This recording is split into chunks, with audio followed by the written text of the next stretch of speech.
Hey, what's up YouTube? It's been a while. Haven't made a video in a while. I'm pretty sure you guys have recently seen that lately I've been collecting Digimon cards. Right now, a deck that I've been working on for the past few months has actually been a Greymon tribal kind of deck. I just want to go over what the deck looks like. 5 Digitamers and 50 cards in the deck. I just want to show you guys. I haven't actually had the opportunity to use it in tournaments. I plan on trying it out tomorrow, God willing. So I just kind of want to go over the deck with you guys, see if you guys are interested in maybe building one similar to mine. I know I've seen a few YouTube videos, Mario's Gaming World and Wasi Plays and stuff like that. They show off decks every once in a while, especially Mario's Gaming World is one that I usually watch. I like the deck that he showed off. Mine's kind of similar, but it has it's more inclined to simply just Greymon cards. A thing about my deck is I don't use blockers, so I rely heavily on just swinging and swinging really hard with a lot of damage. So let's get started. First of all, I want to show you the Koromon cards that I use. I use 3 from the starter deck and 2 from BT5. Koromon from the starter deck, while this Digimon has 4 or more Digivolution cards, while it's your turn, it gets 1000 damage. Koromon from BT5, when attacking once per turn, if this Digimon has OmniGreymon or Greymon in its name, you trigger draw 1. Pretty self-explanatory. The reason why I do 3-4-2 is because I rely more on damage than having to draw cards, and you'll see why I don't really have to bother with using the Koromon card as much as this Koromon card. Alright, so let's move on to the next set of, we're gonna be looking at the rookies now. I play with 4 Agumons of the promo pack number 9. While this Digimon has Greymon in its name, it gets 2000 damage. And since I play with nothing but Greymon cards, as you'll be seeing in this deck profile, it really comes in handy. And then I play 1 of the starter deck. This Digimon gets 1000 damage. Just, a little bit more damage there. I play with 3 of the BT5 on play. Reveal 3 cards from the top of your deck. Add 1 Digimon with Greymon in its name, and 1 Digimon with OmniGreymon in its name. Place the remaining cards at the bottom of your deck in any order. This one I play with my friend a lot. Sometimes it's good, sometimes it's bad. The reason for it is because sometimes when you get those 3, yeah, you'll get a Greymon card. Sometimes you'll be lucky and you'll get both a Greymon and an OmniGreymon card. Other times, you'll either end up with Agumons in there, or 3. You gotta really choose which Greymon card you really gotta use, because the rest go at the bottom of the deck. There have been times where sometimes there'll be Tamers in there, and unfortunately they have to go to the bottom of the deck. And there's been times where it's like, oh my god, am I gonna win the game now? But luckily these cards have so much power that you typically don't need to heavily rely on the Tamers as much. But you'll see why. And then last card I play is Agumon Expert. Return one Digimon card with Agumon in its name from your recycle bin to your hand. This is very handy since I only play with 8 Agumons, 9 Agumons, 8 Agumons. If I ever need to bring one back from the dead, it comes back. So I used to play 2, but I decided to get rid of 1 because I rarely ever use Agumon Expert. I never really had a trouble with him dying. So there's that. And then now we move on to the next set of cards. So I play 4 of the Greymons from BT5. While Digivolving, if the Digimon has Agumon in its Digivolution, gain 1 memory. Remember, this only applies up here, doesn't work over here. So instead of costing 2, it only costs 1 memory. That saves you, a good amount of memory. And especially if you pair it up with a certain tamer that you'll be seeing a little bit later on. It's great. You're saving memory. Sometimes you typically only start off with 3. Very rarely will you have more than 3. So it really saves you from having to chomp up all your memory in one go. On top of that, while this Digimon has Omnimon or Greymon, during your turn, it gets an additional 2,000 power. So when you stack that up with that other Agumon card, you're already looking at a whopping 4,000 power when you Digivolve into a Metal Greymon. Or one of the ultimates that I'll be showing off. So that's 4 of those. And then I play with 4 of the starter deck. The security attack +1. This is really good. I like playing with 4 because it's always nice having that extra security, and especially with how much damage the Greymon cards can do when you stack up on Greymon cards. They do so much damage that I usually do more than 15,000 damage, and that's the highest you're gonna see in a Digimon so far. Omnimon from BT1, Alter S. There's so many other Digimon cards, Antibody X, that they usually have 15,000 damage. And with these Greymon cards, when you stack them up properly, you're doing so much damage that you don't even have to worry about dying from one of those, unless you bump into, like, you know, a Cactus Breath or Terrorist Cluster or something like that.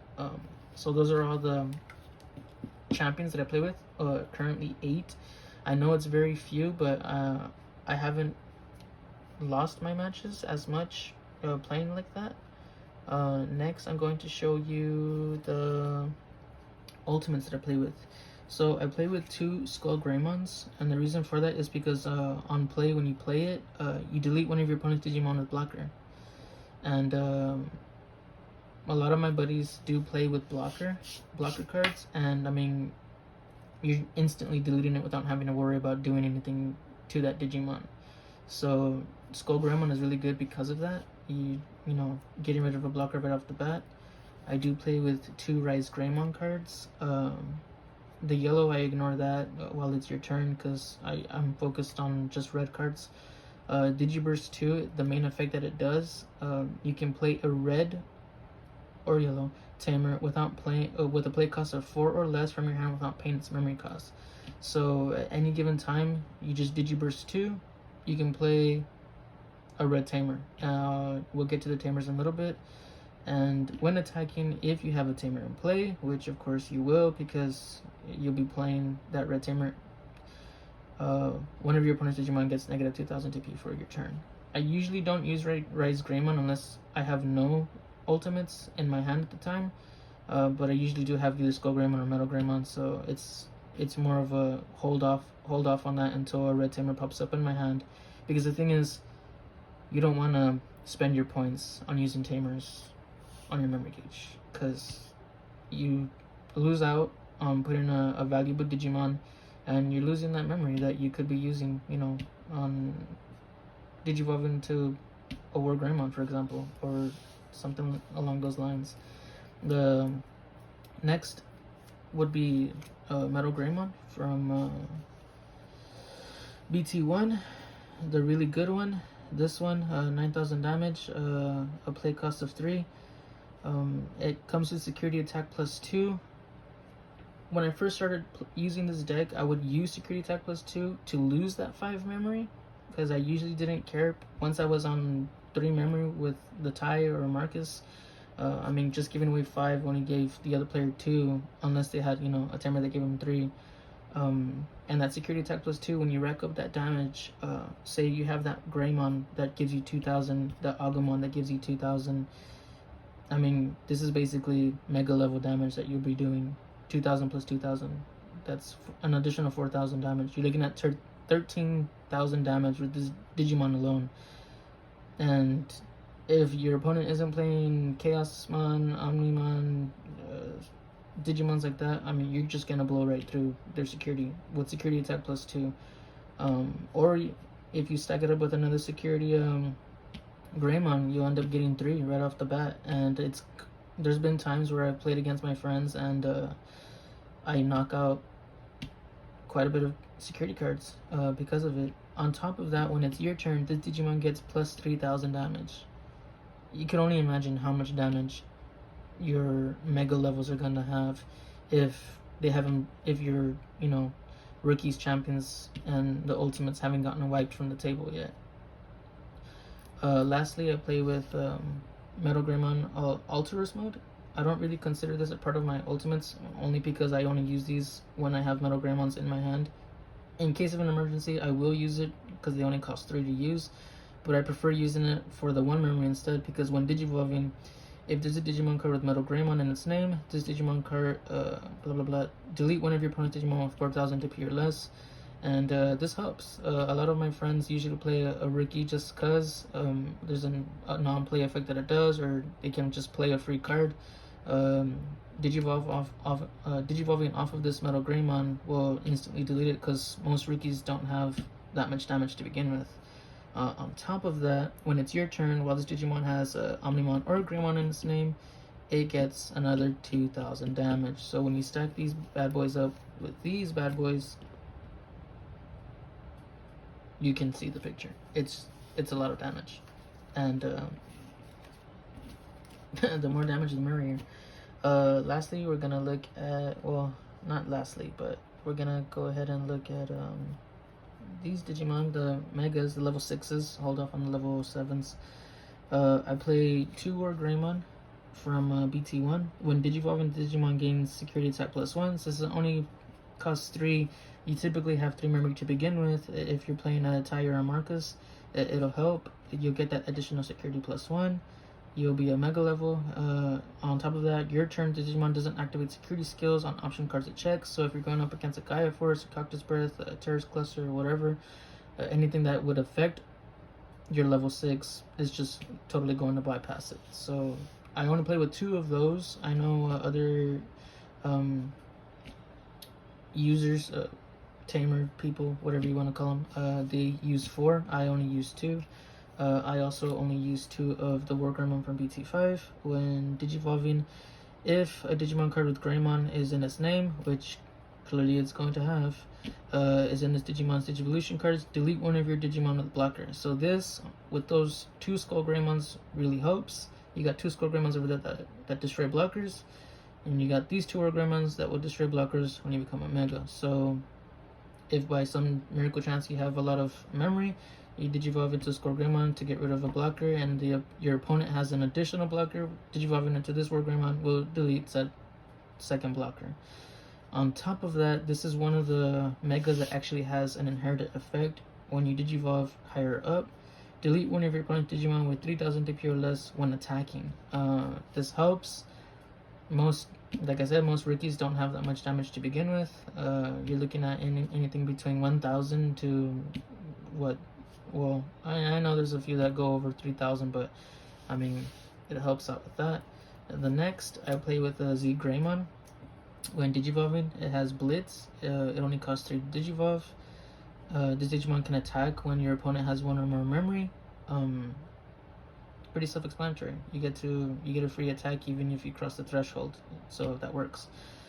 On top of that, this also has an inherited effect. So when you digivolve into Omnimon, when the Digimon attacks with Blitz, which Omnimon has Blitz, it can also attack your opponent's unsuspended Digimon. So there will be times when your opponent probably just digivolved and didn't feel like using him. It was unsuspended still. You can use that turn on your Omnimon instead to get rid of that potential threat that's on the board. And then, I mean, with all the damage that you've been racking up over here with the other cards, it'll be a breeze to just destroy your opponent's unsuspended Digimon. Lastly, I play with 2 Blitz Greymons. The only reason I play with this guy is because he has the 12,000 damage. Yes, he costs 4, but there's a reason why I like to use him. When digivolving, trigger digivolve 2 on one of your opponent's Digimon. Trash up to 2 cards from the top of one of your opponent's Digimon. If it becomes a level 3, well, you can't trash any more cards. This has come in handy quite a few times because it gets rid of, you know, the other opponent level 6 and the level 5 that are potential threats. On top of this, it does have piercing, so when the Digimon attacks and hits an opponent's Digimon and survives, it performs any security checks it normally would. So that, on top of other things, makes it a really good combo to have. So these are the Greymon megas that I play with. Now we're going to look at the, of course, the OmniGreymon cards that I play with in this deck. At the moment, I only play with 3. The plan was to play with 4. So at the moment, I'm only playing with these 2 Omnimons. When Digivolve, the regular Omnimon, these are of course the alternate arts. When Digivolving, it has Blitz, so the Digimon can attack when your opponent has 1 or more memory, just like the Z-Greymon. However, when Digivolving, you unsuspend this Digimon. So if you had already attacked with your Mega, unsuspend because you Digivolved into this guy, you get a, free attack with Omnimon. All turns, if an opponent's effect would delete this Digimon or return it to its owner's hand or deck, you may prevent it from leaving play by trashing out level 6. Most of the time, the level 6s don't really do anything. I have 4 of them that don't really do anything, so it's not a big deal if you get rid of it. And your Omnimon still lives, so in case you end up going up against any opponent effect that would render this card, attempt to render this card useless, it'll just get negated by sacrificing level 6. Lastly, I play with an Omnimon X Antibody. Your Digimon with Omnimon Insane can Digivolve into this card for memory at a cost of 3. I actually haven't had the opportunity to use this Omnimon in battle because I typically already destroy my opponent before I even get the chance. I think the few matches that I played, I've never used this Omnimon. He just kind of sits there and waits for his opportunity and it never comes. But when I do use it, it'll just cost 3. When attacking, delete one of your opponent's Digimon with DP less than or equal to this Digimon. So he's going to have a ton of damage, so he'll be able to wipe whatever. Opponent's turn, when your opponent's Digimon attacks, you may trash 2 of the Digimon's Digivolution cards to end the attack. So, it has its benefits. So at the moment, those are the only 3 that I play with. And let me get to the Tamers real quick. We'll save the option cards for last. So I play with the Tai Kamiya from BT1. Start of your turn, if you have 2 or less memories, set your memory to 3. That always comes in handy. Your turn, all your red Digimon with 4 or more Digivolution cards gain security attack +1.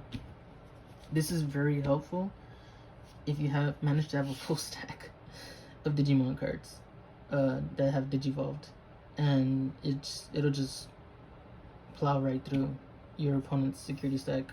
Literally nothing will destroy your Digimon if they don't have good option cards. Next, I play Marcus Damon. Start of your turn, 2 memory less, set it to 3. When one of your Digimon, while it's your turn, while one of your Digimon with Greymon and its name attacks, you may suspend this Tamer to gain 1 memory. So you can suspend Marcus and get a memory.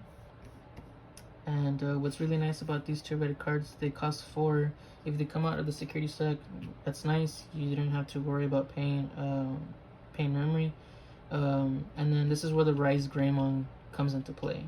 If I have a Rise Greymon in my hand and I have a Tamer in my hand at the same time, I will play the Rise Greymon. If I can Digivolve into him, Digiburst 2, and play one of these guys without having to worry about the cost of the card. Next, I do play a Tai and a Mat, also cost of 4.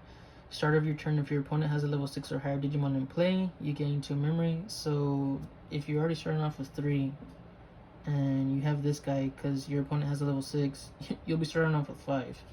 With this deck that I have, if you give me anything more than 3, yeah, you're asking to be destroyed. On top of that, your turn, all of your Digimon with Omnimon in their names gain security attack +1. So when you have that Omnimon there, you're looking at your security stack just being destroyed. If it comes from security, you play this card without paying this memory cost, so that's nice if it ends up happening. If not, you just pay the 4 and that's that. Next, I do play with Nokia Shiramin. On play, you may play one Agumon or Gumon from your hand without paying its memory cost. Typically, when I play this one, I like to play either Agumon Expert or the Agumon that reveals the 3, because nowhere does it say that it doesn't hinder the on-play effects. So on top of that, you're not only playing her, but you're playing an Agumon that's gonna get you more cards into your, potentially get you more cards into your hand. On top of that, her main effect, when digivolving one of your Digimon into a Digimon card in your hand with Omnimon or Greymon, in its name, you may suspend this Tamer to reduce the memory cost of the devolution by 1. Like I said, I play with nothing but Greymon cards, so it's instantly going to happen. And if I have both of these girls on the field, I mean, a Greymon won't cost anything at this point. A regular champion Greymon won't cost anything. So those are my Tamers. I play with 5. I know a lot of people don't like to play with that many Tamers. I, on the other hand, have no problem with that. Next are the option cards. A lot of people might get kind of triggered at what they're about to see, but this deck is lethal,